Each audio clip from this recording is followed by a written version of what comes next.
Oh guys, dumating na yung order natin na bala ng nail gun with threaded to guys, galing kay Arrow Trading. Ayan guys, oh.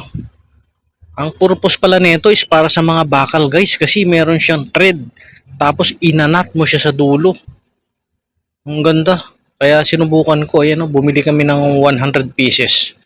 Ayan, oh, break time naman ngayon, kaya unbox ulit tayo pag break time. Ayan, oh. At saka mas mahaba siya. Yung regular na bala is 25 mm. Ito, mas mahaba to. Siguro mga 30 mm to. Ayan, no? Tignan nyo guys.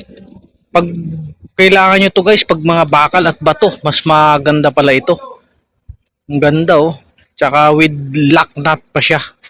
Kung gusto mo nito guys, kung gusto nyo nito, kailangan nyo to pang bakal semento. Bumili kayo, ilalagay ko na lang yung link sa comment section ko.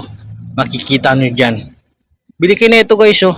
Quality yung produkto. Galing sa Arrow Trading. Ang ganda. Ayan, oh.